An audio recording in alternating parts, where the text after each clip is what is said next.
Ladies and gentlemen, this is J.R. Moore coming to you live from deep in the mountains of the Missouri Ozarks on Friday, the third day of January, year of our Lord 2020. Welcome to the John Moore Show. This is my first live show of the year. I had the day off yesterday, and Tim Spencer sat in for me, and I do thank Tim for that. He did an excellent job, as always. This first hour, we typically talk about emergency survival communications with my friend Tom Berryhill. If Tom calls in, we will bring him on board, and we will be talking about emergency survival communications. In the meantime, we'll have open lines here at Republic Broadcasting. The call number is 800-313-9443. Well, the Virginia legislature is in session. I believe yesterday there was some discussion about some spending bills, and I know some patriots were encouraging people to travel there and speak out on behalf of the Second Amendment. The dialogue I'm hearing is that the focus is on the Second Amendment, that the focus is on the Democrats controlling the governor's mansion, the House of Representatives, and the Senate in the state of Virginia. Well, yes, that's true on one hand. However, there's more to it than that. There's much more to it than that.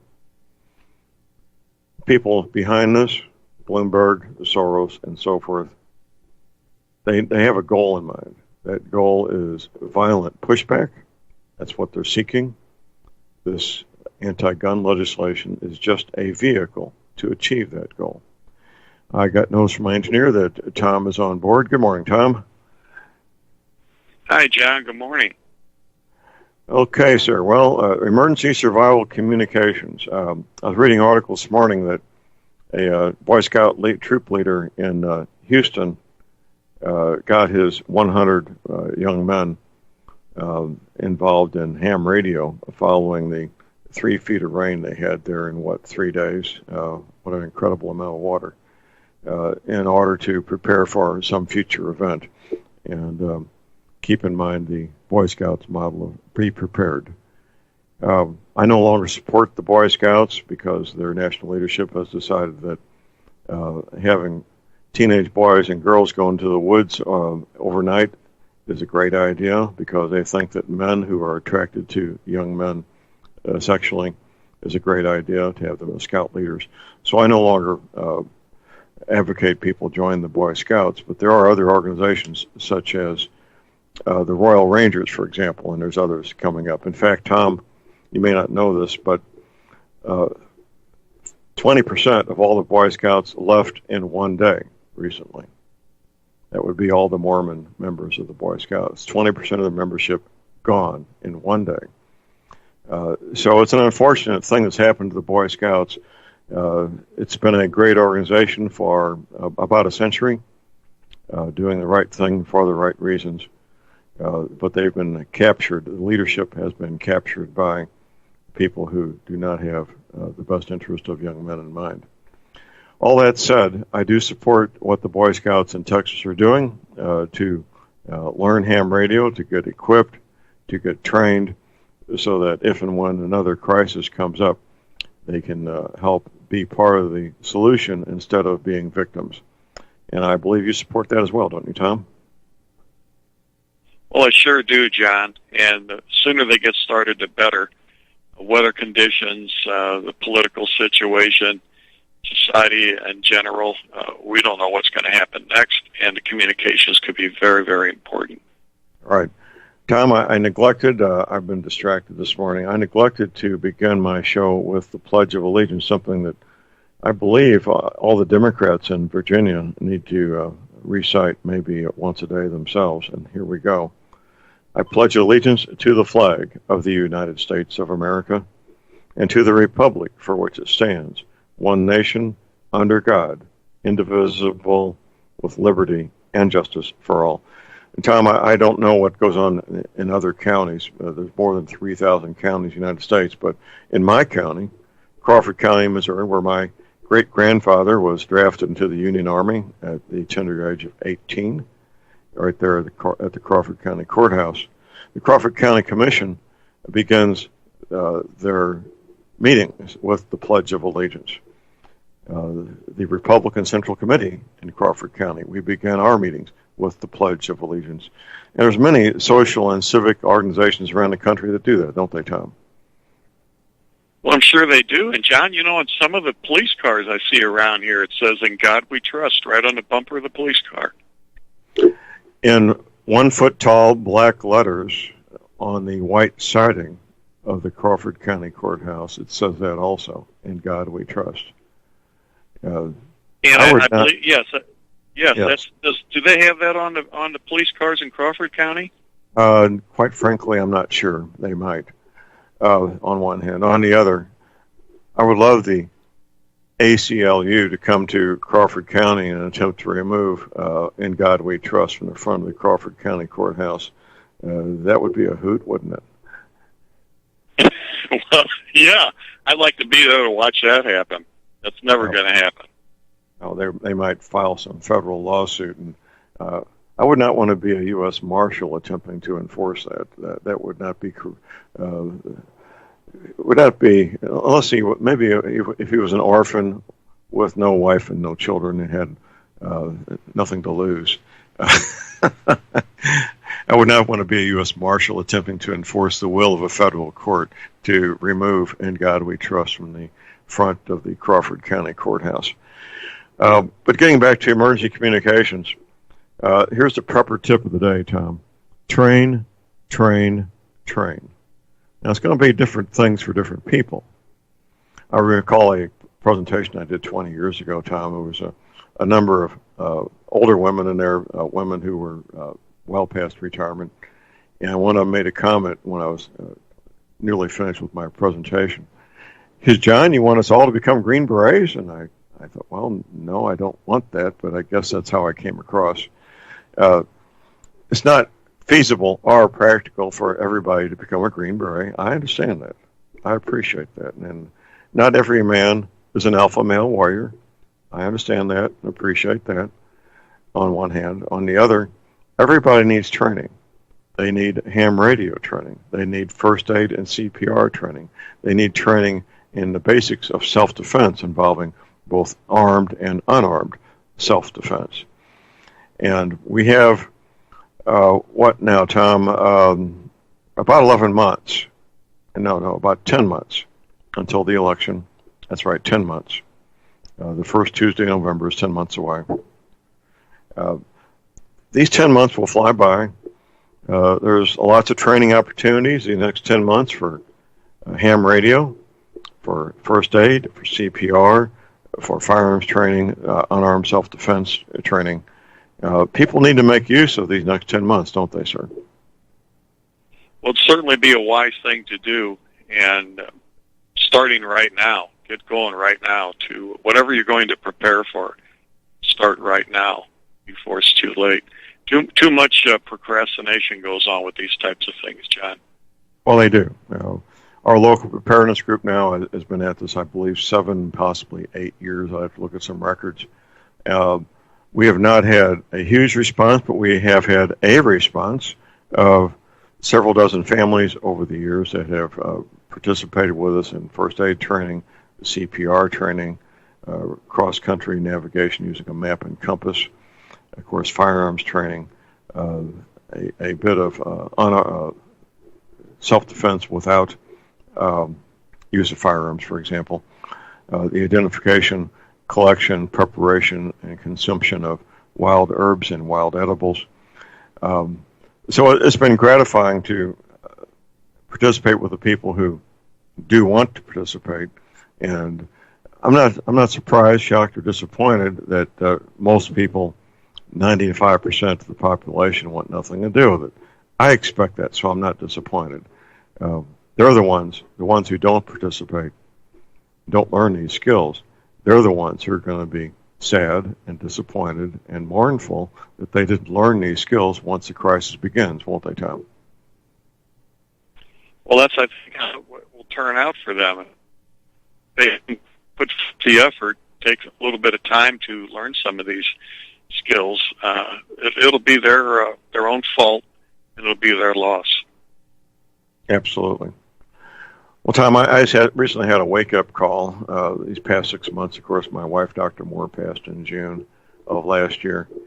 And about a month ago, I was just pondering different things, and I came to realize I had not looked at Netflix, for which I paid a monthly subscription fee. I had not watched Netflix since June of 2019. So I came to the conclusion, why am I paying a monthly fee for something I'm not using? So I discontinued it. My priorities have changed. My lifestyle has changed since Mary Ann passed, and I now have a new hobby that would be a half-century-old British sports car, a very collectible automobile, by the way, that has a track record of maintaining and increasing in value. So we're talking discretionary time here. Americans have lots of discretionary time, typically spent watching television, watching professional sports, and of course all the other things people engage in, softball, tennis, bowling, pool tournaments, hunting, fishing, whatever they might be. My hobby just happens to be working on a half-century-old British sports car instead of watching television. And I thoroughly enjoy it. It's productive. I'm actually doing something that I enjoy, and looking forward to operating this automobile on the public roads this spring once it warms up. But people's use of discretionary time is something that they get to choose. They can watch Dancing with the Stars or professional sports, or they can learn something useful that may save their life and the lives of people they care about, such as ham radio, first aid, CPR, cross-country navigation, self-defense with firearms, unarmed self-defense. It's their choice, and I respect that. I respect it's their choice, but don't come running to me when the crisis is here and you don't know how to stop the bleeding when somebody you love has an accident with a chainsaw. You've got two choices right now, Tom, and everybody listening. You can learn how to stop the bleeding properly and efficiently when there's that accident with a chainsaw, or you can pray for your loved one as they bleed out and die in front of you. Is there a third option, Tom? No third option. No, not at all. That's it. That's it. That's my reality. That's my reality. And these accidents happen. I take a 1-mile walk up and down these hills every afternoon, and if I injure myself and can't get up, I'm stuck.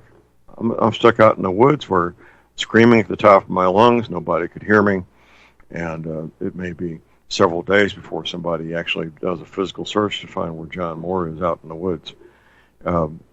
Things happen. Things happen.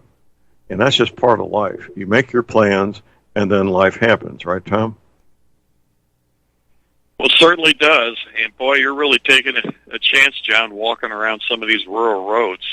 On my road, there's no way I'd walk up and down that road on a sunny day. These guys in these pickup trucks come flying through there, texting, playing with phones. They run off the road all the time.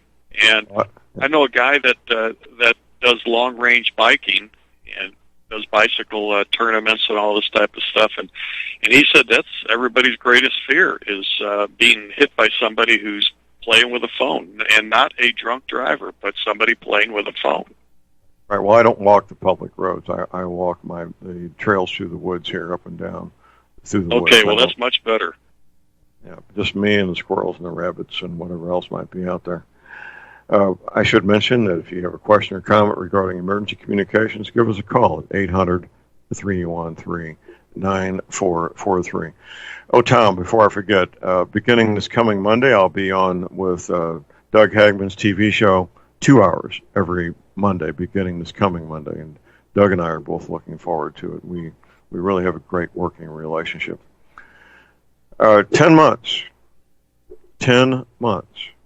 We started talking about this, you and I, almost half a year ago. Would have been around July or so, July of August, about the upcoming election in November of this year, the first Tuesday of November this year. So here we are, a number of months into the future. Some people have paid heed. Most have not paid heed, and that's expected, as far as getting their ham radio skills, getting their ham radio license, getting ham radio equipment, making sure that people that they want to talk to do the same thing, because if you want to talk to your adult daughter or your adult son some distance away, if they don't have the same capability you do, well, it's pretty much useless, isn't it? Yeah, that's true. And, you know, John, talking about hiking out in the woods and so on, ham radio could come in very handy with that. Of course, you have to make sure there's other stations within range. In some of these rural areas, you could call forever. Some of these VHF and UHF frequencies and never raise a single station. So sometimes it's almost like a flight plan with an airplane. Maybe let somebody know what you're doing, and if there's somebody with radio equipment within range, maybe monitor a certain frequency in case you do call for help. That's something to consider as well. The only way around that is to have HF equipment. That's going to be larger than a walkie-talkie type radio, but that equipment would reach out hundreds of miles with very low power and get you help a lot quicker. But a lot of the hams that get started, they start with the technician license, and that gives them VHF capabilities, and they will usually advance to the next stage, and then that will give them the HF communications in the shortwave spectrum. That's really, as far as preparedness goes, I really think that's the ultimate, is to get the shortwave set up, which is, we call HF. That's the frequencies from right above the AM broadcast band up through 30 megahertz. That's the HF spectrum, high frequency spectrum, and that's where your long range communications comes in. So everybody thinking about preparedness and thinking about ham radio should have that as part of their study plan, is to get that first license and then move on to the next one as soon as possible. Well, that's all. We got a break.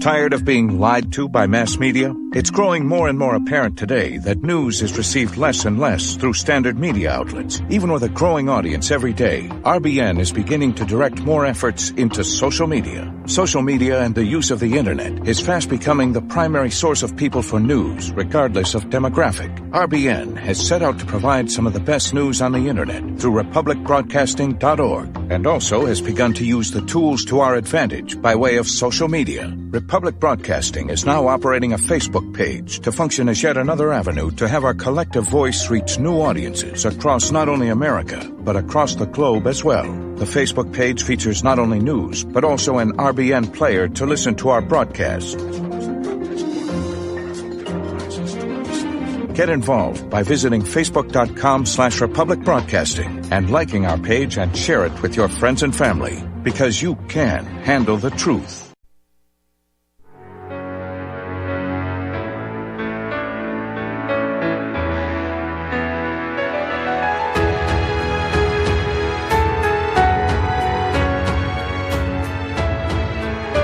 All right, we are back. Let's jump back. J.R. Moore here on Friday. It is Friday, the first Friday of the year 2020, January 3rd.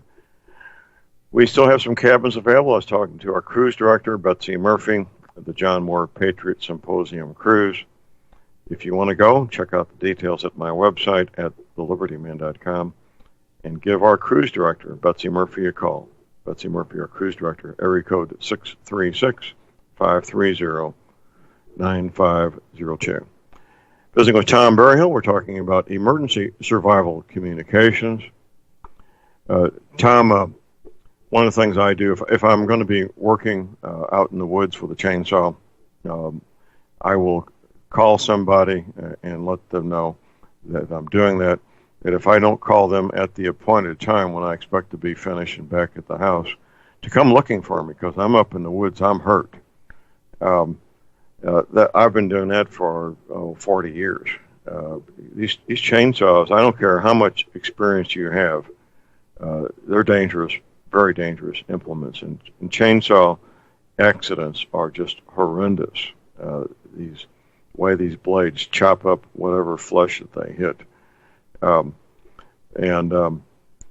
so people need to be very cautious doing various activities, whether it's using a chainsaw, operating a tractor, riding an ATV, working on fences, whatever it might be. There's always plenty of possibilities for serious injuries, if not death. Right, Tom? Yeah, that's really true. If you're dealing with tractors, I know several people that have been injured with tractor rollovers, and in our area, every once in a while, you'll see it in the local newspaper, a rollover, and they were killed. So tractors is one thing, and chainsaws very dangerous. So the communications is important. If you need help, you're out in the woods, make sure your cell phone works, or if you're going to use ham radio, make sure somebody is on the same frequency as you. You're going to be out in a remote area for an extended period of time. I think the HF systems would be the best to take along if there's no repeaters or other VHF activity in the area.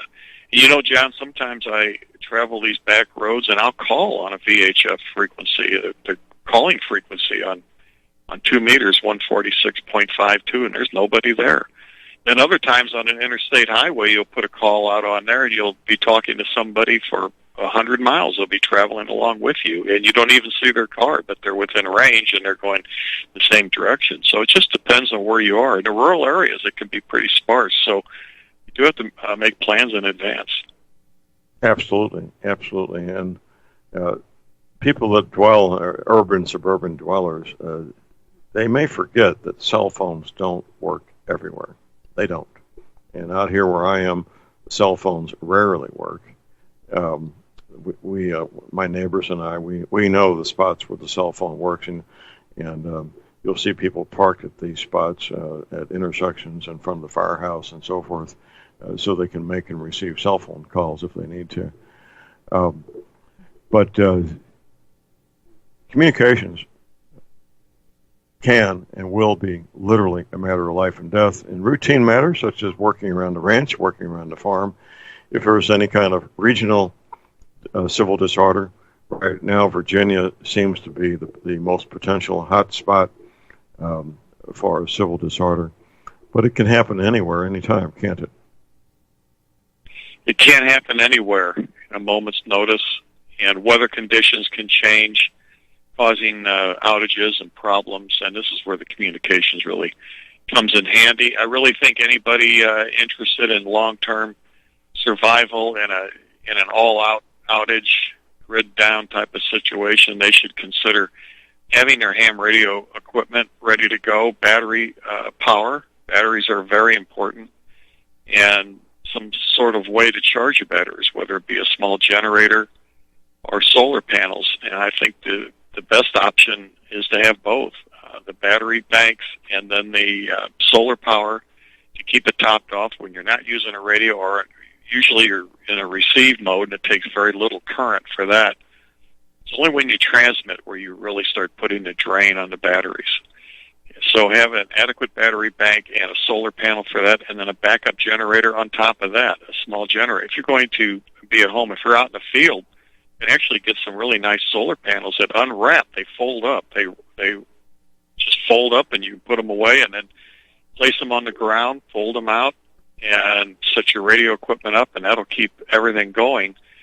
And now don't count on any high-power equipment unless you have a very large battery bank and a very large solar panel. Of course, if you have a car available and you're traveling, you can use some higher power mobile equipment, which would be fine. I'm talking portable equipment. Out in the woods, out in the field, you're not going to run a lot of power. A lot of people think that it takes a tremendous amount of power to talk great distances, and that's not true at all, John. Look at the military backpack units. They were typically 20 watts maximum, and many times they ran them at less power than that to extend the battery life. But they would communicate over great distances with the HF backpack systems. It was very common to talk up to 200 miles Hold that thought, Tom. without any problem. Hold that thought. We got a break. Call numbers 800-313-9443.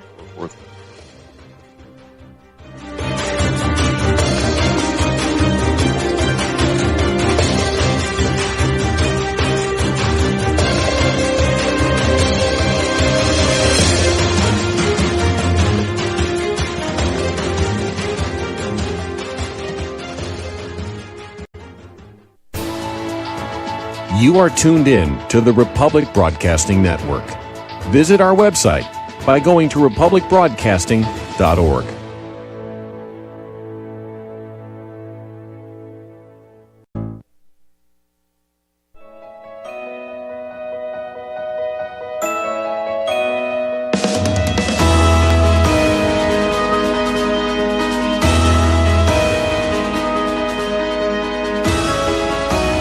All right, we are back. We're back here. We're here on Friday, the 3rd day of January. It is 2020. My website is thelibertyman.com. That's thelibertyman.com. We have the President's Historical Letter. This letter will be studied and studied for decades into the future. The letter written by President Trump to Speaker Pelosi on the 17th day of December last month. You really need to read that letter. This will be studied in history classes for decades into the future. A very important document. We're starting the new year. This is the time of year people make New Year's resolutions to get a new job, lose weight, do other things.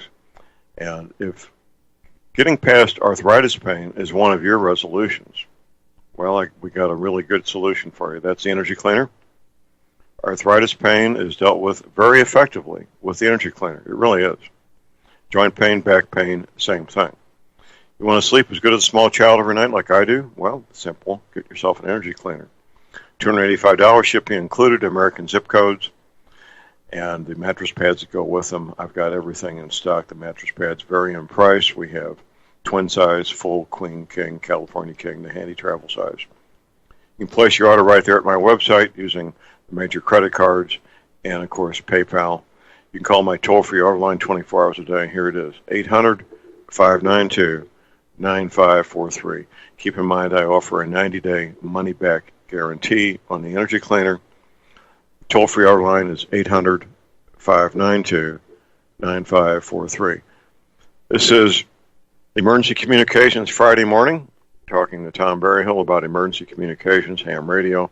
Tom, we got a regular caller here. Jerry's taking a break from feeding his goats down there in Texas. Good morning, Gary. Jerry?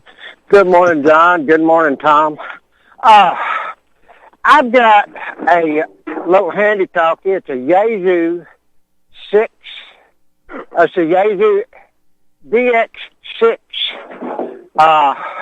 It's a pricey little devil. What is it, 70 centimeter, 2 meter, and a rooster says good morning too. I can't get away from them. And if I remember correctly, I'll have to go back to my manual and look at it. It will transmit 2 watts on 6 meter, believe it or not. It'll go up to 4 or 5 watts if you've got an outside power supply. The beauty part about this little radio, it will, you can monitor all the HF bands. Pretty cool little radio. I haven't used it very much. I've got to get more familiar with it, obviously. And it's waterproof. It will supposed to be waterproof up to 30 minutes, up to 3 foot of water. That's the main reason I bought it, but being outside all the time, I like to have be able to monitor the VHF frequencies around here, repeaters and so forth, and that's one reason I got it, so that if I get caught in the rain, hopefully it'll stay together. But it's an interesting little radio. And Tom, you mentioned that Yaesu 818, was it FT818 ND, which is a full spectrum. What is it? Yeah, 6 watt with a small battery that, matter of fact, I seen a YouTube where two teams, two each, climbed up in the mountains up in the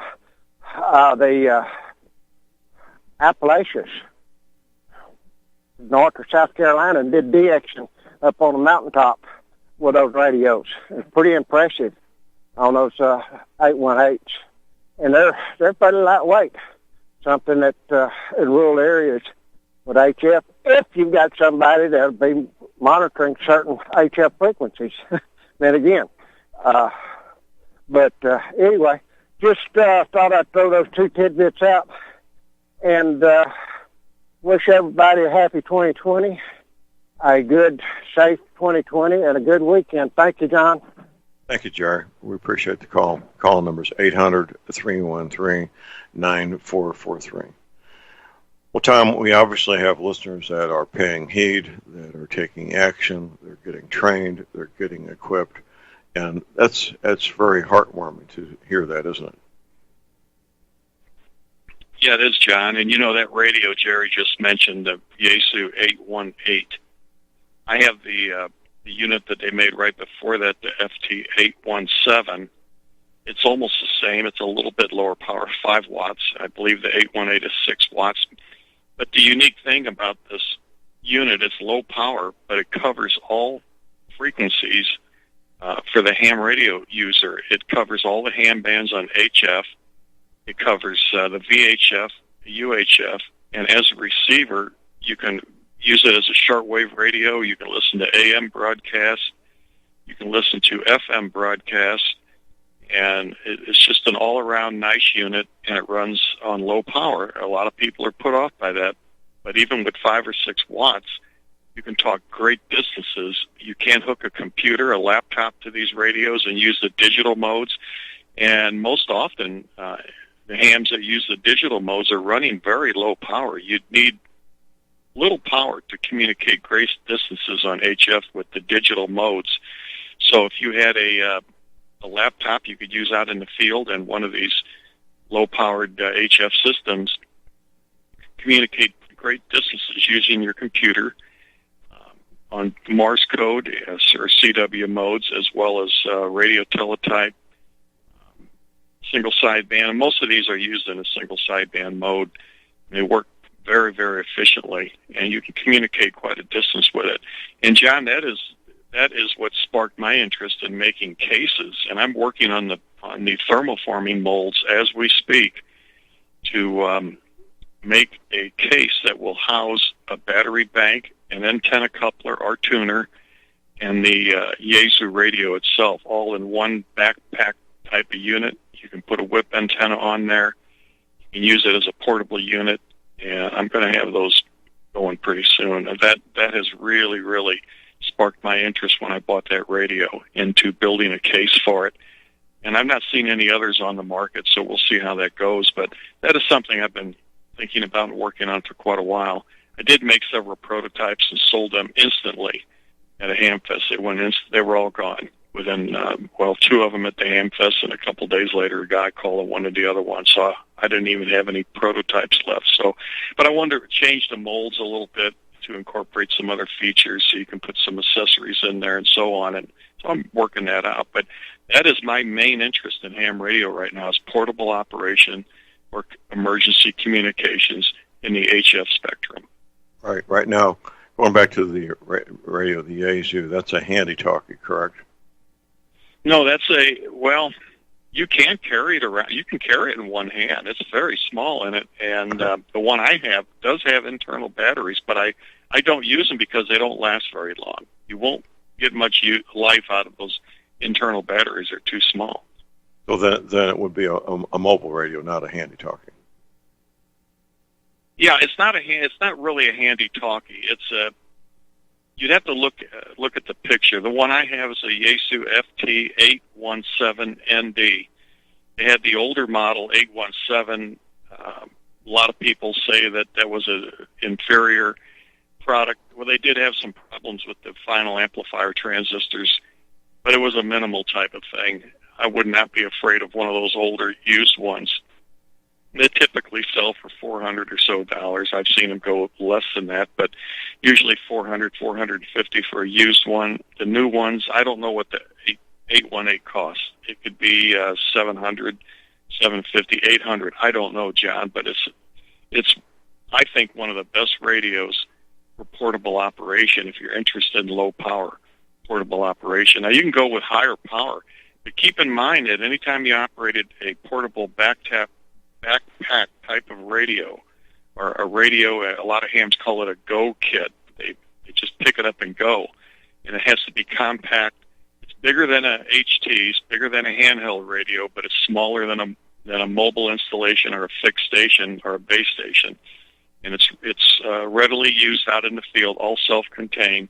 But keep in mind that the military had this, and of course you guys had those in Vietnam, but they were low power, and they were backpack radios, and they communicated. And I know the ones they used in Vietnam were usually 2 or 3 watts, and they were FM, VHF, low band VHF, FM, and I don't know how far they went. Not real far, but far enough to get back to headquarters, and with only 2 or 3 watts of power. So you can communicate great distances with something like this. But the big problem is the battery. So I've given that some attention, to where there's plenty of room to put an adequate battery bank in there for at least a 24-hour period of operation. You have to take a lot of things into consideration with this type of equipment, and it does take a little bit more operator skill to operate on the HF bands, because the antennas have to be tuned, and it's unlike VHF, where you just set it up, you can cover the whole band. You don't usually have to retune anything just during your initial installation. But in this case, if you change frequencies more than a few kilohertz, you do want to retune the antenna. So I've made provisions for that in this thing, but that Yaesu radio is a very, very nice unit, John. Any of them, the 817, the 818, and I have also an ICOM 703. It's a little bit bigger than the Yaesu, but it's a 10-watt radio, and it's a very nice unit, and that would also work in this case. And then I have some out-of-production radios. I have 2 of them, an SGC 2020. SG 2020. That is a really, really nice single sideband and CW HF radio that is kind of looks like a military type of unit. And unfortunately, the gentleman that owned that, or one of the co-owners of the company, passed away, and he was a technical arm of that operation, and he passed away before they ever built a portable type of case. They had a quasi backpack unit. They had a battery thing that snapped on the back of that radio that made it kind of a backpack radio, but then no antenna coupler. So I've purchased a couple of those units. They're hard to find, and when you do find one of those, they're kind of nice to have because you can build them into a backpack type of kit like this and take it out in the field, and they work quite well. And they run higher power. I believe that one does go up to about 20 watts. So right. That's all you need for wide-range communications. Right. Well, I've got the Amazon listing for the FT, that's Foxtrot Tango 818 November Delta, and it's selling on Amazon for $710, shipping included if you're a Prime member. That's for many people, that would be a tremendous amount of money on one hand. On the other, the capabilities of this unit are just phenomenal to do so much in such a compact package, right, Tom? Yeah, that's correct. And that's a very compact, small unit.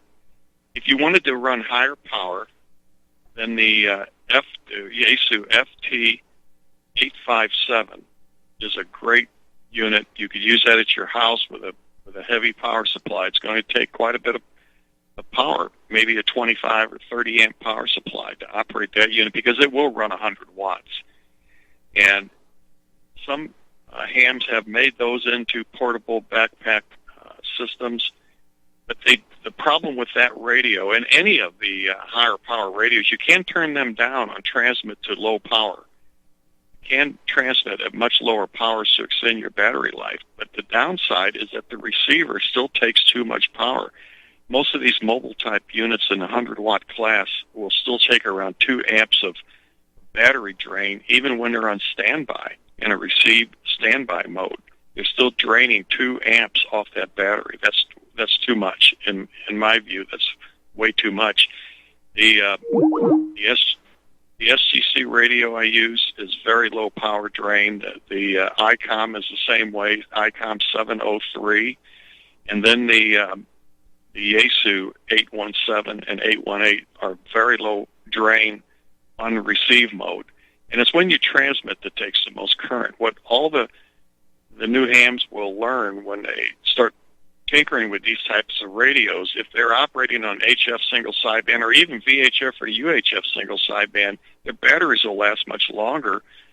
When you talk on sideband, there's very little current drain until the radio is transmitting voice peaks. So even in between a syllable, as you say a word, the power drain goes down.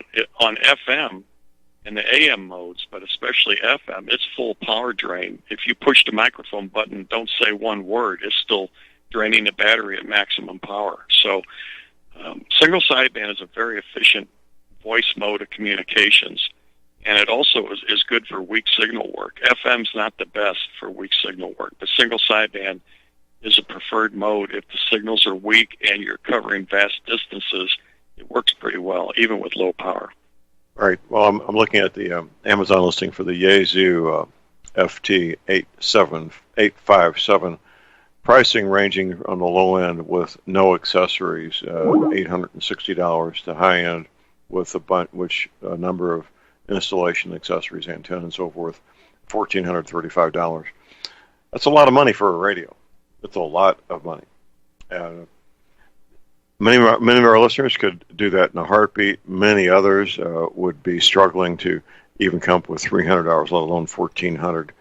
But there's radios that will accomplish these goals for far less money than $1,000, aren't there, Tom? Absolutely. You don't have to spend a ton of money. There's all kinds of equipment types out there that could be set up for portable operation, mobile operation, or your home station. Don't be put off by these high prices. That's brand new equipment. And you can pick a lot of these units. That 857's been around for a while, and I've seen those go as low as $500 on the used market.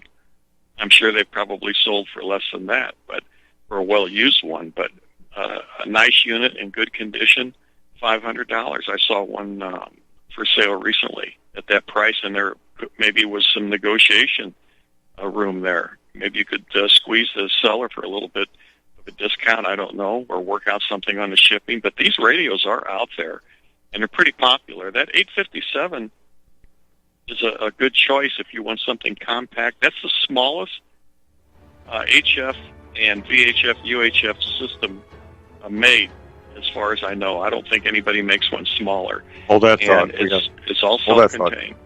We got a break. We'll be right back.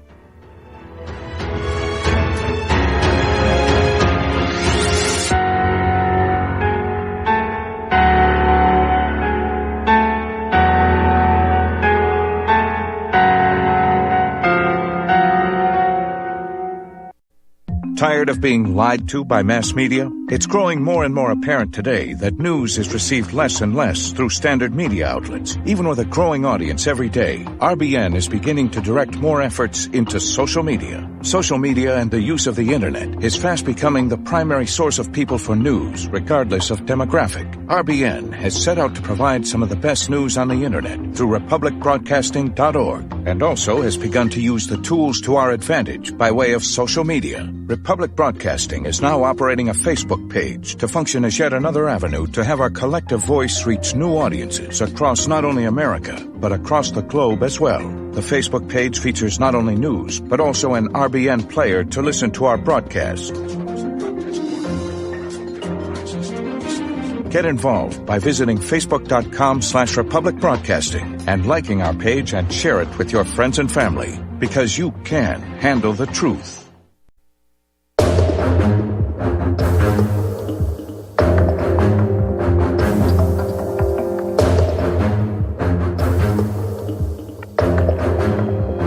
We are back, gentlemen. J.R. Moore here on Friday, first Friday of the year, 2020. We're visiting with Tom Berryhill. Well, Tom, the website to get started with ham radio is the ARRL.org. That's Alpha Romeo Romeo Lima.org. Alpha Romeo Romeo Lima.org.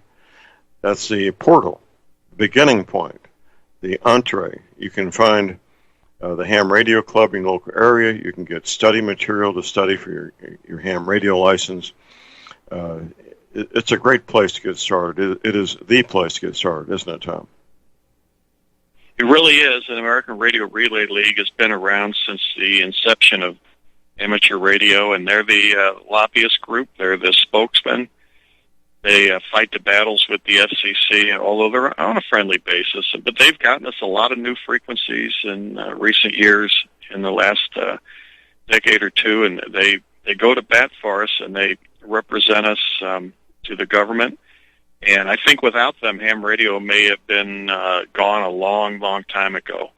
But there's still quite a bit of interest, a lot of new people coming in. So the American Radio Relay League is a good place to get started. Their publications are very, very good.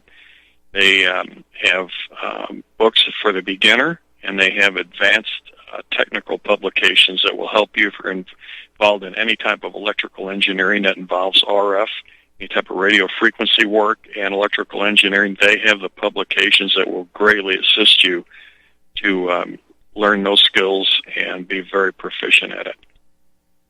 Well, it's a good summary, Tom, of what the ARRL offers. They have Field Day. Is it once a year, Tom, Field Day? Yes, it's in June. It's in June every year, and that's where they go out in the field, and everybody sets up to operate on an emergency basis. It's to keep your skill set alive and build new skills as far as emergency communications. It's a practice session as well as a good time, a picnic, and a skill building operation out in the field. It's just it's good, especially for new operators, to go on a field day if they haven't done that, especially the new guys and gals. Get out there and learn those skills, how to set up antennas quickly in an emergency situation, how to set up the generator system, the battery banks, solar panels, whatever you're doing. It's also a contest, your club or your group, or even you if you operate just on an individual basis on field day. And a lot of hams do that too, just do it by themselves. But usually it's a club, and they set up and communicate with as many stations as they can in a 24-hour period. And it's quite an event. It's a big deal, and they make a picnic out of it, though. They'll barbecue and do a lot of different things like that, have some other activities, and a lot of just yakking going on and having a good time and getting to know everybody better. But it's a great way to learn emergency communication skills, because that's really what the intent is to train people for those situations. Tom, that's an excellent summary of what ham radio is, what the ARRL is, and I want to encourage people to pay heed. 10 months will fly by. The first Tuesday of November will be here so quickly. Tom, thank you, sir. We'll talk privately soon. Appreciate it. Thank you, John. We got a top of the hour break. We're back with Dr. Lynn Wilson. Stay tuned. We're back, ladies and gentlemen. J.R. Moore here on Friday, the 3rd day of January. This is the hour I look forward to every week when we have Dr. Lynn Wilbert, my personal physician, on with us. And we'll be talking about health-related matters. And once again, the purpose tip of the day is to train. Get that training in now while you can. First aid, CPR, and all the other things that we talk about. Welcome, Dr. Wilbert. Good to have you with us. Greetings, John Moore. It's always a privilege and a pleasure on my end.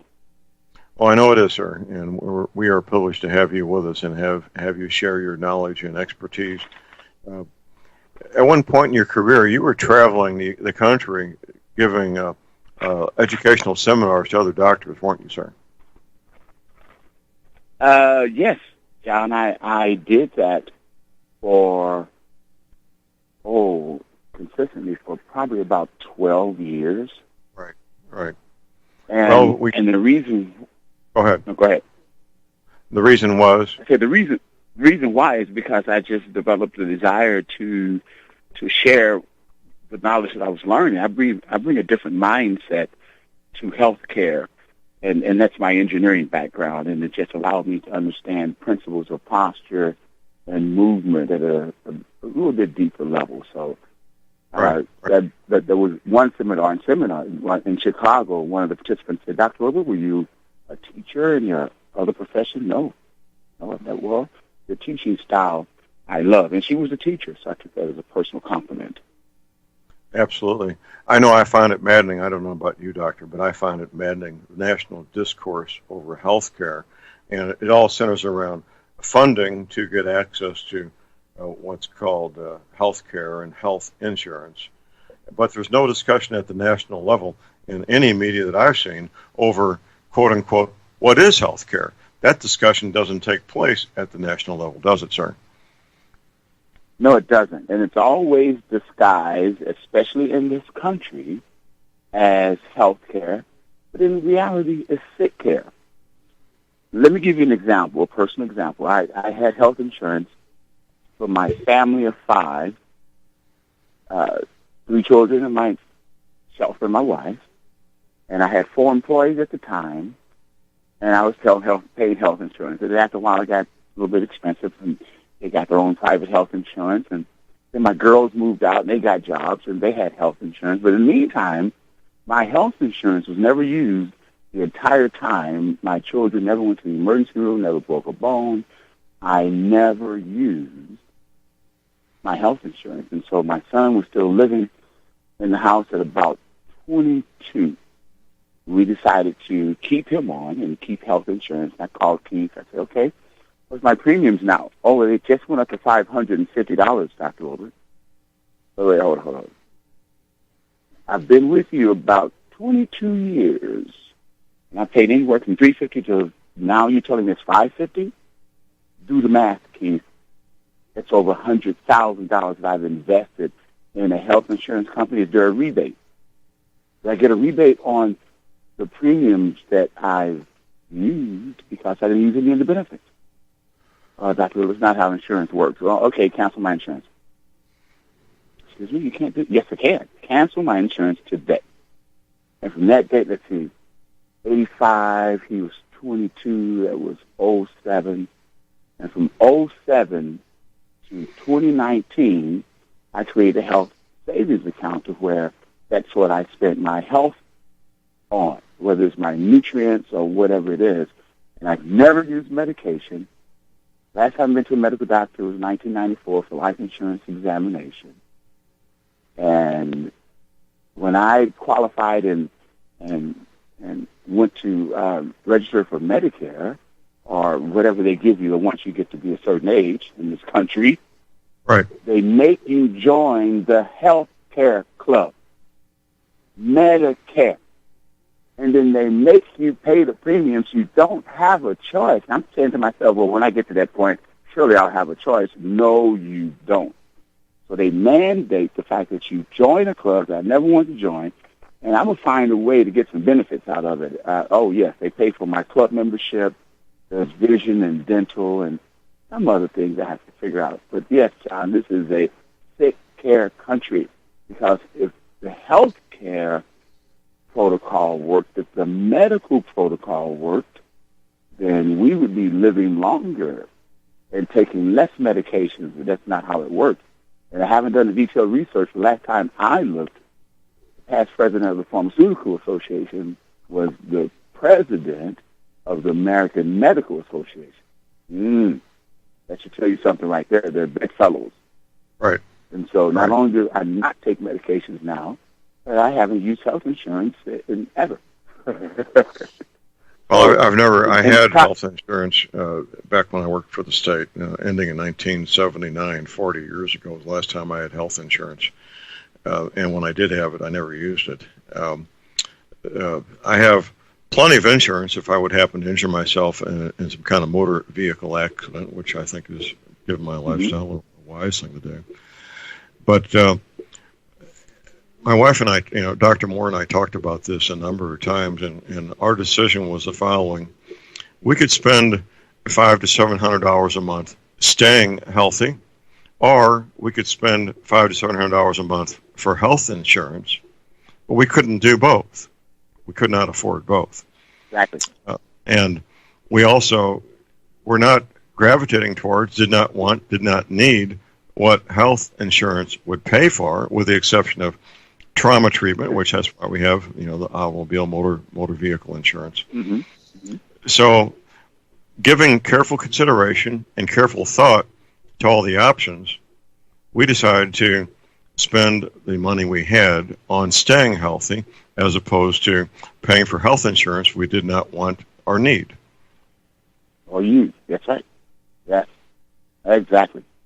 And I pretty much came to the same conclusion. Now, the flip side of that, John, is that you have to know what specific protocols to follow. And just looking at the brief TV that I've seen so far in 2020, at the dawn of a new decade, they are focusing on things like stress reduction, exercise, yoga, meditation,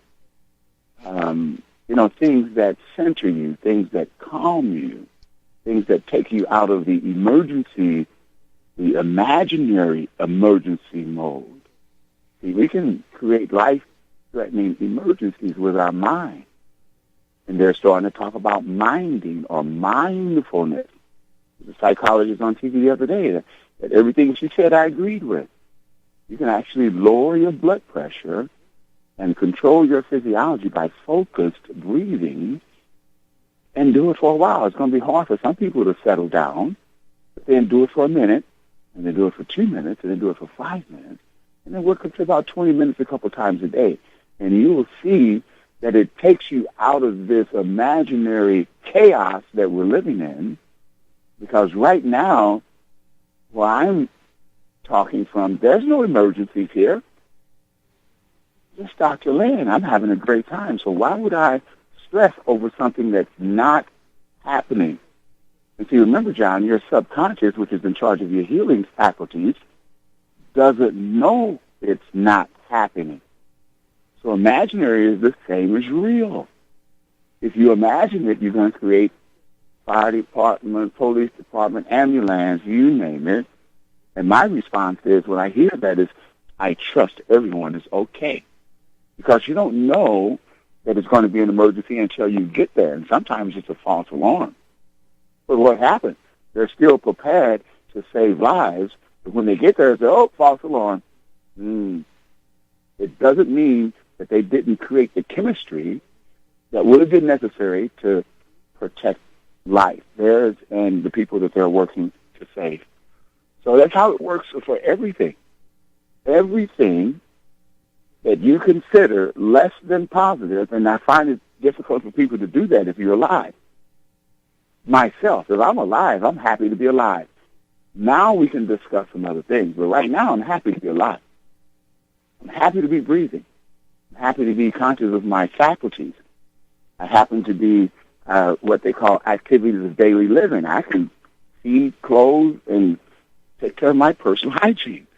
Some people have difficulty doing that. And then they ask the question, well, I used to, why can't I?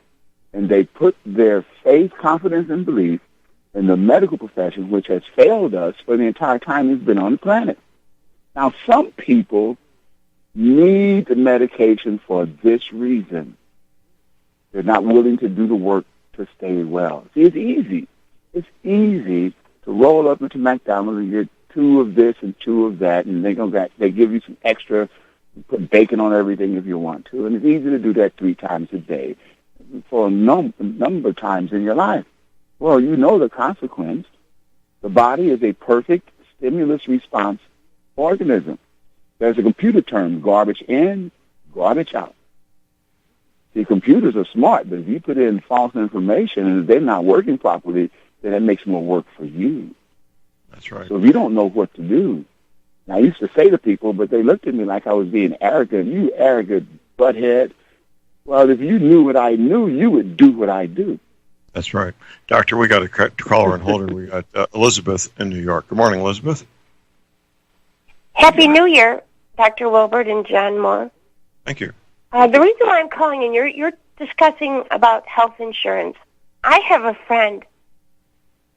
She was on a health insurance plan, and an agency canceled her plan without her knowledge. Then they turned around and hit her with the penalty for having no insurance. And they have kept her in it. She has tried to get this rectified with Social Security and whatnot to no avail. She is badly in need of medical care. And this is what's going on. Because she's paying this penalty of a few $100s, she cannot afford to have health insurance. Paying the penalty to whom? To the state, whomever. Oh, I don't have health insurance. I'm not paying a penalty to anybody. I don't have health insurance. Well, that's not the way it is here in New York. If you don't have health insurance, they hit you with a penalty. Maybe she's living in the wrong state. Absolutely crazy. How old is she? Is she Medicare eligible? Yes, she is. She absolutely is, Dr. Wilbert. I can't tell you how corrupt New York State is and how bad they treat people. But, bring foreigners in, give them everything without question, no penalties. Yes. Oh, that's a topic of another discussion. What I would do, Elizabeth, I would contact the Office of Attorney General. I would contact Governor Cuomo. I would contact Social Security and let them know. Was that a private health insurance that canceled her? She went straight to Social Security, and they have been giving her grief. They actually have increased the amount that she has to pay in penalty. They don't even have their records straight. And I have proof of them not keeping records straight of my own from Social Security. After you call those two people, go to legal aid or hire an attorney, and that would be rectified. That's one of the calamitous situations in the insurance game with elderly. It's just too convoluted. So I would go to the top, Mayor Cuomo, the Attorney General, and then contact an attorney for advice, and you should be able to get that resolved. Because under she actually contacted Ashcroft. Everybody. She what? She contacted Ashcroft, and nothing happened. Back in the day when he was in authority. Okay. John Ashcroft. Well. Yeah, nothing ever happened. And this is the other thing. If it's first, go ahead. The other thing. She is a victim of the full dump here in New York. It was a toxic waste dump. There was a settlement that was to be paid to her and her family. I can't tell you what they have put this family through. They went ahead and got it out of another court in the Circus Court. They were supposed to be paid millions of dollars because she was born with a lot of medical abnormalities, as were some of her other family members affected. And, they had these super cleanups and everything. Well, I can tell you the money went to the wrong people. This girl has been wronged for a long time. And is really stressing, trying to do the best he can. Yeah, with the stress in itself will create more health issues. She needs an attorney. Again, I would start at the top, go to the Attorney General. That's their job. And if at first it doesn't happen, see, what I'm finding, Elizabeth, is that you don't try again. You set the intention, and you take the appropriate action steps until you get her done. Because this is important. It sounds like it's stressing you because it hasn't been resolved. But that's the way I would go. Yeah, I've been trying to counsel her, give her advice, but she's somewhat limited because she has such low income. She's basically almost destitute. She's trying to hang on to her house because people are trying to take that from her right now. Oh, my goodness. Yes, I would get busy right away and just keep the vision. Help her keep the vision. Help her to be thankful that she's alive and keep the vision of where she would love to go.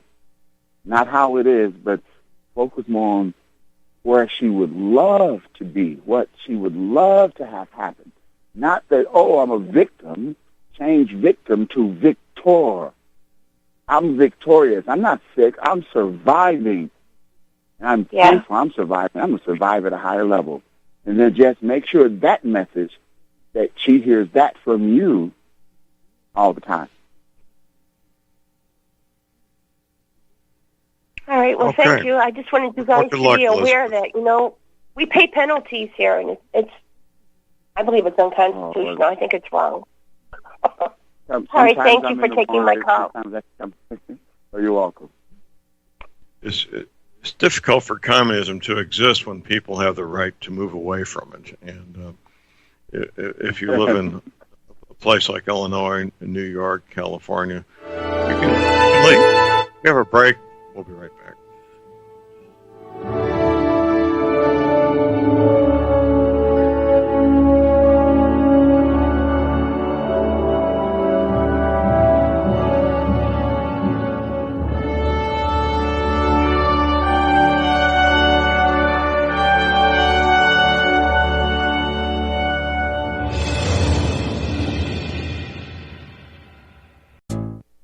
Tired of being lied to by mass media? It's growing more and more apparent today that news is received less and less through standard media outlets. Even with a growing audience every day, RBN is beginning to direct more efforts into social media. Social media and the use of the internet is fast becoming the primary source of people for news, regardless of demographic. RBN has set out to provide some of the best news on the internet through republicbroadcasting.org, and also has begun to use the tools to our advantage by way of social media. Republic Broadcasting is now operating a Facebook page to function as yet another avenue to have our collective voice reach new audiences across not only America, but across the globe as well. The Facebook page features not only news, but also an RBN player to listen to our broadcasts.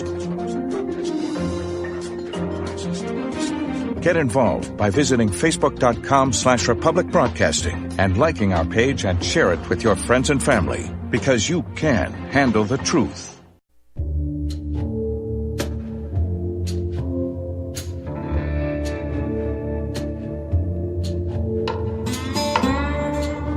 All right, we are back, ladies and gentlemen. We're back. Jeremy Moore here on Friday, the 3rd of January here at Republic Broadcasting. We'll be going on a cruise here in just about 5 weeks. If you want to join us, details at my website at thelibertyman.com. If you don't have internet access, just give our cruise director, Betsy Murphy, a call. She'll mail you a nice full-color brochure.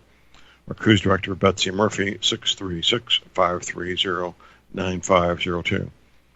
Visiting with Dr. Lynn Wilbert. If you need a private consultation with Dr. Wilbert, just give him a call. His personal cell phone number is 314-495-6480. I say again, 314-495-6480.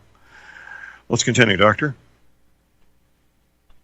I thought that was an interesting situation with the Elizabeth, John, because theoretically speaking, under Obamacare, no one can be denied health insurance, regardless of the pre-existing condition.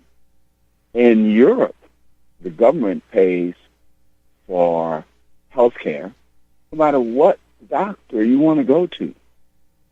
Physical medicine in European countries, England, France, Denmark, Sweden, Germany, Italy, you name them, physical medicine doctors rule, especially Sweden, Denmark, and Finland. They're so advanced into physical medicine, and they're delving into energy medicine.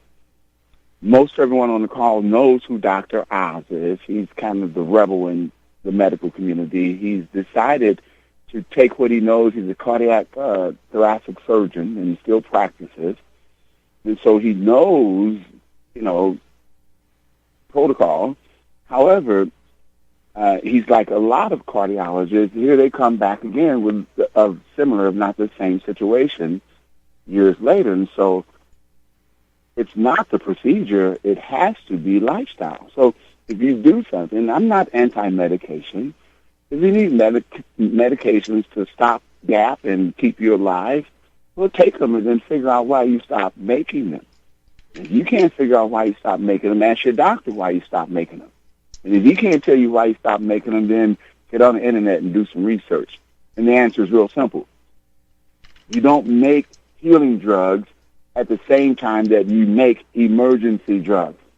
And if you're in emergency more than you are healing, it goes from emergency to fatigue to exhaustion to any condition known to man. That's every human organism. There's no exception to the rule. And so if you ran from the East Coast to the West Coast, from the Alleghenies to the Sierras, back and forth, nonstop, you eventually would wear out some systems in your body. Your long bones, which are designed to last 120 years, and we have knee and hip replacements in 60 and 70. Lifestyle modification is the key. And that's where I decided to go. And so Dr. Oz, he was doing this piece on his show. I'm getting ready to leave and go to the office, and it was about acupuncture.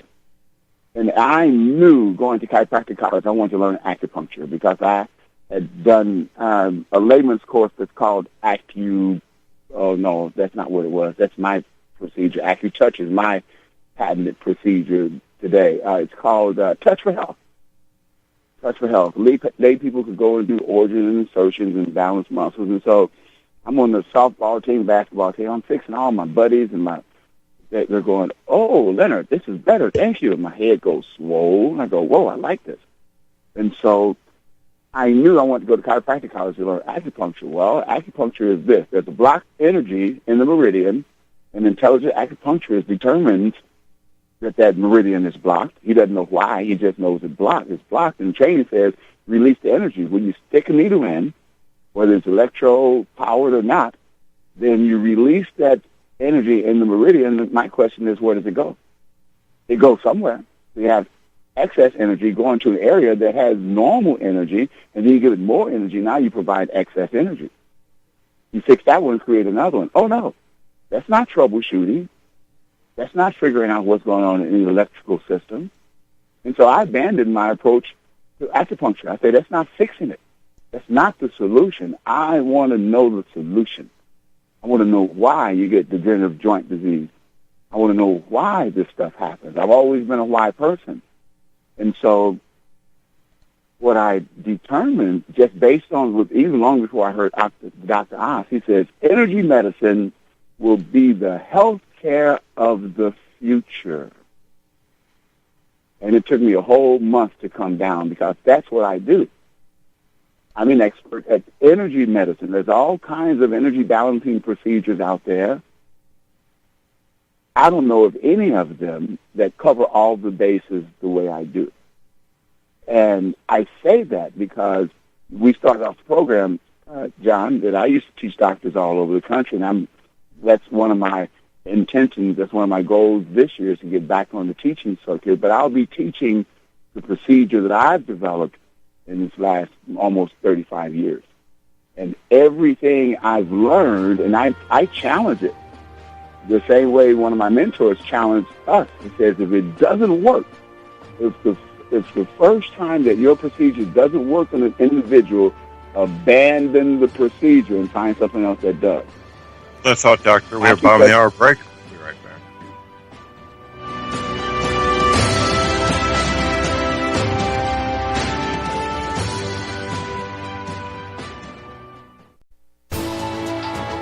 You are tuned in to the Republic Broadcasting Network. Visit our website by going to republicbroadcasting.org.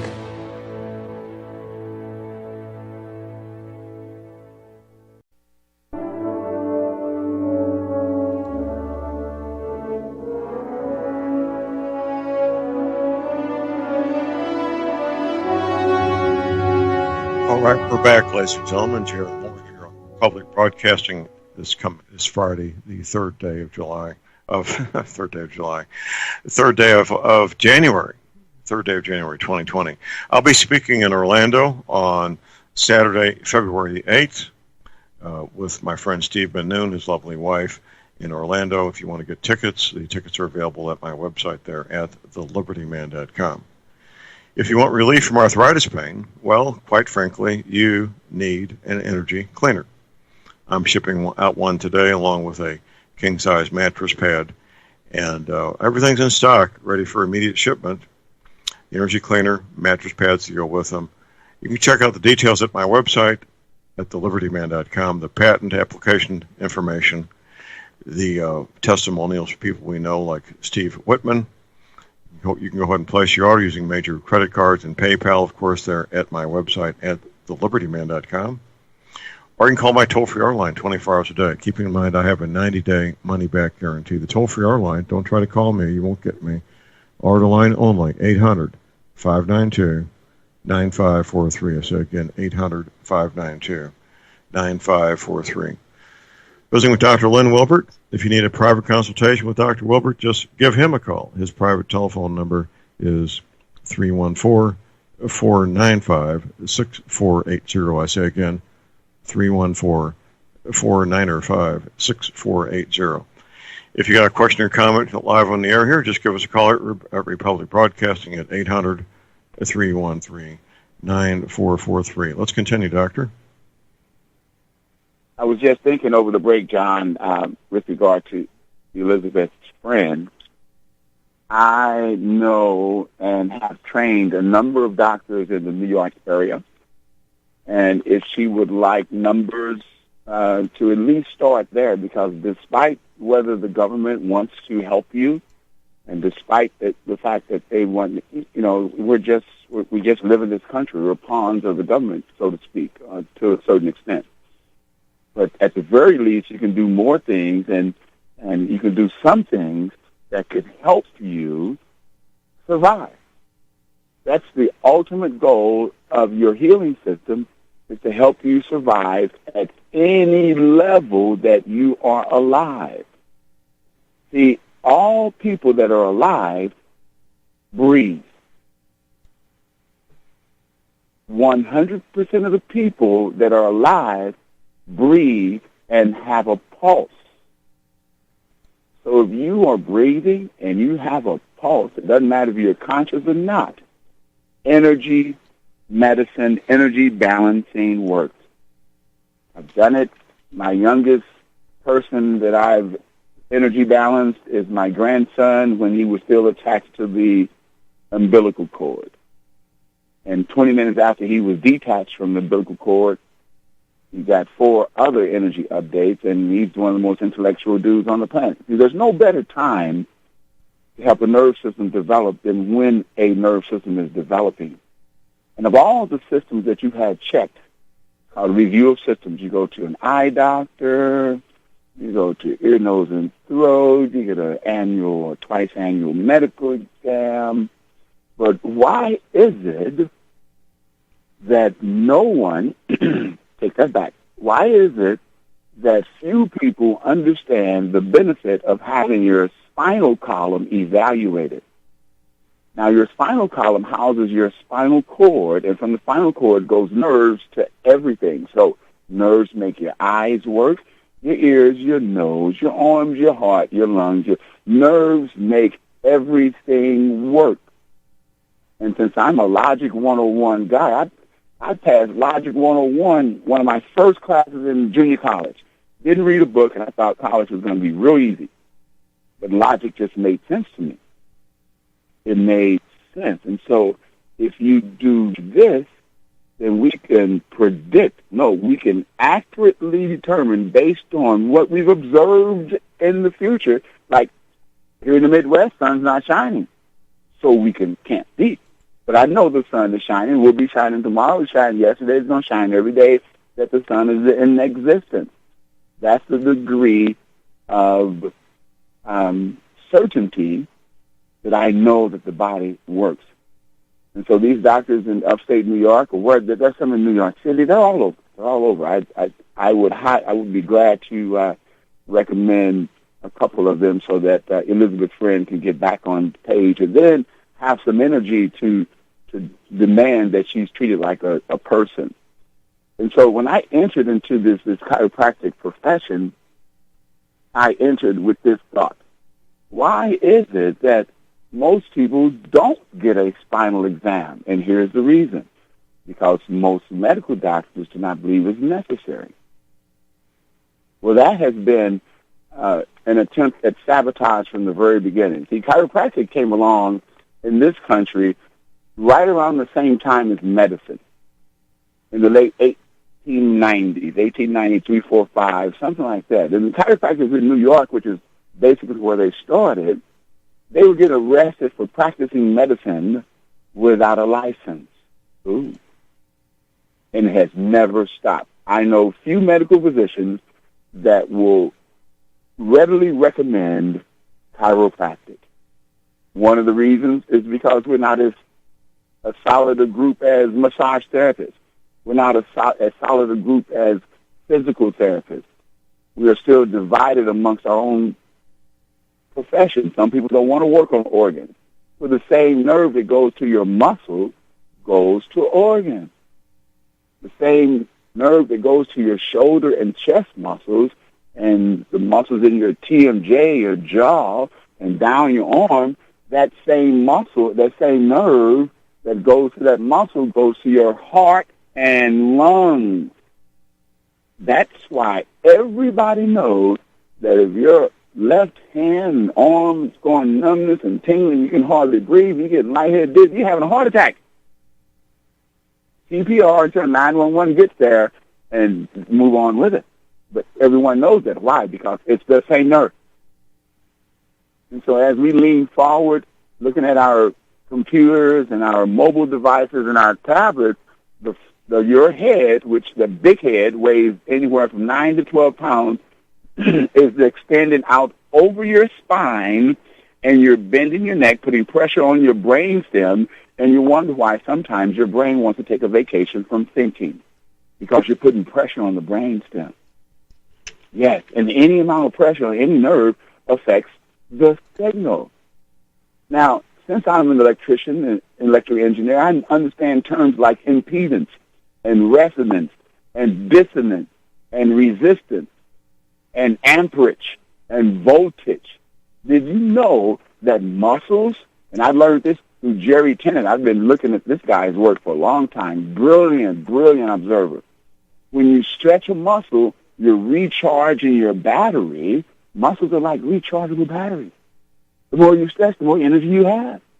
Oh, energy for what? To stay alive. And that works 100% of the time on 100% of the people. Now, I use the analogy of internal combustion engine, your automobile. Right. I know a little bit about that, but I don't know a lot because I didn't build an engine. And that's one of the things I haven't done. I've replaced transmissions, but I never replaced a motor because I didn't have the desire. But I understand how I used to do all my mechanic work until I didn't want to anymore. But just a building, let's just say a 3-story building and your automobile. Right now, your automobile is sitting still, and your building is not moving. It doesn't move. So when you look at the third floor, you want to make sure the third floor and the foundation are perpendicular to each other and that the foundation is not leaning. Otherwise, you don't want that building. So what makes you think that it's not significant when your body is leaning or when you're putting more stress and pressure on one side than the other? That means that you are mechanically distorted. If you're mechanically distorted, then you're going to be electrically compromised. You're going to be energetically compromised. And your body is eventually going to tell you that this is what you're doing. And why are you doing it? Well, you probably didn't know. There's a saying that went around for a long time. Well, you know, what you don't know can't hurt you. That's about as ridiculous as the earth is flat. Google Earth and see if the earth is flat. They can't make that stuff up. They cannot make it up. If you don't believe it, fly out there yourself and see if the earth is flat. Earth has never been flat. And what you don't know can not only hurt you, but what you don't know can suddenly exit you physically from this planet. Oh, did you hear? He was so healthy and died last week of a heart attack. Logic 101, that doesn't make sense. You can't suddenly die of a heart attack and be healthy. Jim Fix, the father of running, wrote several books on running, died of a heart attack while he was running. Why? Because he didn't modify his lifestyle. He was able to physically run, and there's some benefits in running, but he died of a heart attack because of his physiology. Meat is not the best thing for you. If you're going to eat meat, eat it in moderation. I do it on a cleanse, John. It started right after Thanksgiving when I went over to my son's house. And between now and, say the week of Christmas, I ate more sugar than I've eaten in the last 10 years. And my body told me sugar is not good. But it tastes good. And so my taste buds had a fun time. My kidney, my liver, and my pancreas, they weren't so happy, and I apologized to them.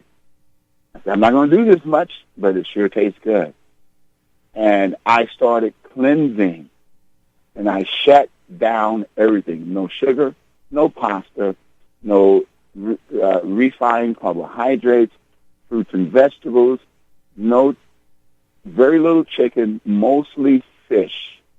I'm rapidly becoming a pescatarian, where it's fish and vegetables like they eat at the Mediterranean brim, like what in the Blue Zones. There's a book called the Blue Zone Kitchen, written by this guy that's been doing research. The Blue Zone is people that have lived hundreds of years into their hundreds on average. And he wants to know what they do on a daily basis. And you'd be surprised how simple their food intake is. And so as a matter of physician heal thyself, yes, I pay close attention to myself. And I do what is necessary in order to enhance my body's healing. See, your system is going to automatically heal. That's like if you cut yourself, it's going to automatically heal. Because a cut, a breach in the skin, is a life-threatening emergency. And so it's always monitoring life-threatening emergencies. What's the number one life-threatening emergency for humans? Less than positive thoughts, feelings, and emotions. And you never stop monitoring that. Your car is not moving. The clock is moving, and that's because there's a constant DC power supply going to the clock. But nothing else is moving. Nothing else is moving. Your motor, your transaxle, your transmission, fluids, the rims, the bearings, nothing's moving. However, cars need periodic maintenance because you use them every day. And there's no discussion about an oil change, which is absolutely necessary for the life of the engine of a car. Most people do not wait for the engine to blow up before they change the oil. If you blow up the engine, get a new engine. Oil change is not going to happen. Most people wait until their body tells them there's something wrong, or they think so. Most people wait until the body gives them an indicator, and you call it pain, stiffness, inflammation. No, it's just an indicator. It's an indication that you're heading down the wrong road. If you plan on eventually getting to California and back, well, then the sun should never be to your left or right for an extended period of time. If you're going to California and back, sun's got to be in front of you, behind you, offset to the left or right, but it never should be directly to the right or to the left, or you're going in the wrong direction. In this country, most people are in the wrong direction in pursuit of health care. Not all, but most. Chiropractors would not be around today if we didn't get benefits, if people did not get some perceived or real benefit from chiropractic care. And I use the word chiropractor, but I practice nothing remotely associated with chiropractic because most people think chiropractors move bones off nerves. Well, most chiropractors do. But I teach you why that bone, why you told the bone to move on the nerve and why you can tell the bone to move it off. And then we reprogram the higher centers in the brain so that you learn not to access that program anymore. For those of you who do computers, Windows 95 doesn't exist on most computers because there's no support, no software, nothing. You can't buy a program for it. Computers If they stayed up to date, then they're beneficial. But if not working, they create more work for you. And so the most sophisticated piece of equipment on the planet is your body, run by your nerve system, your brain, your central nervous system, your peripheral nervous system, and the energy associated with that, the electrical signal associated with getting the correct message at the correct time to the correct cell. That's what I do. Make sure that the message coming from body to brain and brain to body is correct for the appropriate moment. And if the bear is not chasing you, there's no emergency. You see what the healing system will try to do? It will try to heal a memory. And memories never go away, so you exhaust the healing system in an attempt to heal a memory. Wow, well, how do I get rid of your memory? You don't. You can't. Every experience you've ever had in life, from in your mother's womb to this moment, every one you'll have from this moment forward, is permanently recorded in your subconscious. Sometimes you can't access it, sometimes you can't. But every experience that you've lived through, every experience I've lived through, I learned. Why? Because I'm still here. If it didn't kill me, it made me stronger. If it made me stronger, that means I have more energy to learn. And that's why, in my opinion, the purpose of life is for us to learn how to be the perfect energy beings that we once were when we were created. Remember, we were energy beings first, and then we became a physical being. That's one way we're made in the image of our Creator. We are energy beings. We're capable of manifesting our intentions, whether it's a conscious manifestation or a non-conscious manifestation. We manifest those intentions. That's Doctor. Hold You've on. probably heard this before.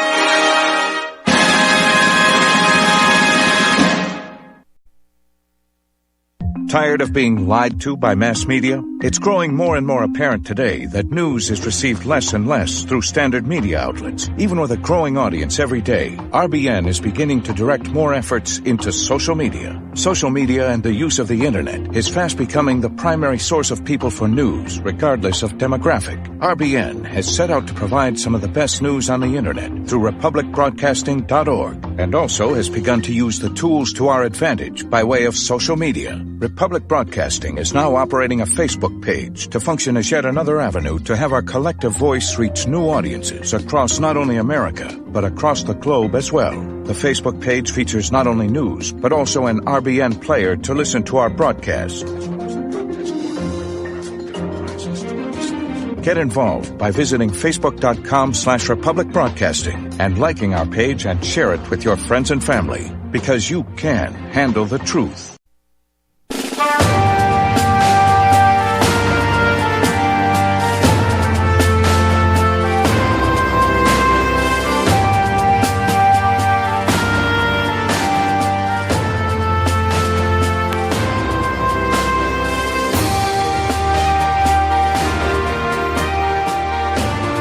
All right, we are back. Let's jump back here on Friday, the 3rd of January.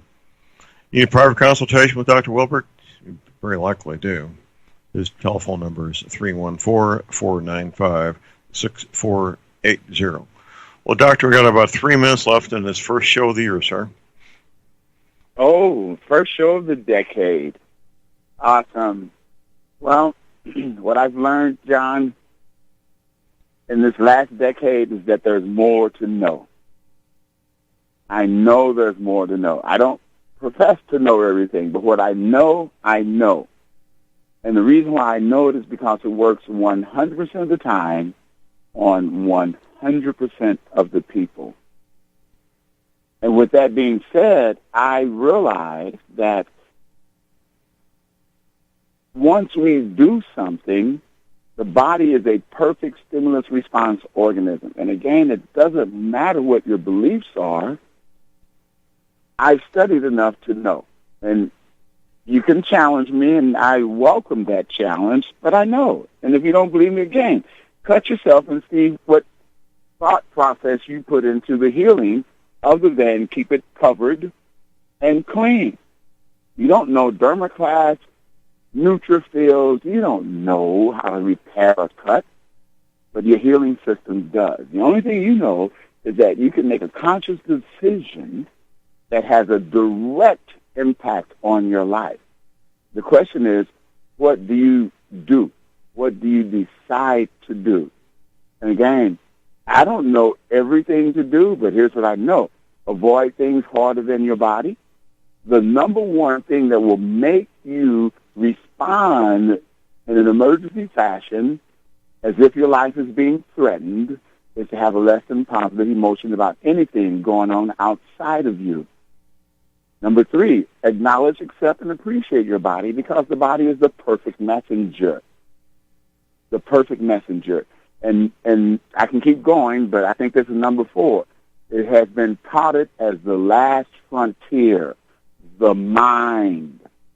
It's called minding. Think about what you're thinking about while you're thinking about it.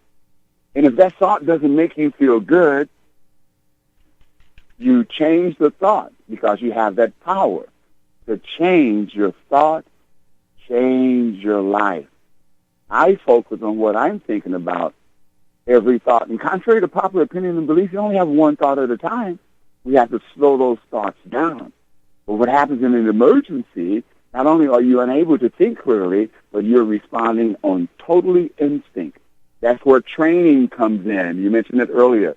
Train your brain. Entrain your brain to handle real-life emergencies, and we're going to learn how to not create imaginary emergencies with our conscious mind. Set your intentions this decade to be as healthy as you can. I would love to be a facilitator in that. This works 100% of the time, 100% of the people. All we have to do is be patient enough to allow it to happen. Healing Doctor, thank you, sir. Thank you, sir, and Happy New Year. Thank you, John. Appreciate it. Thank That's you. it for the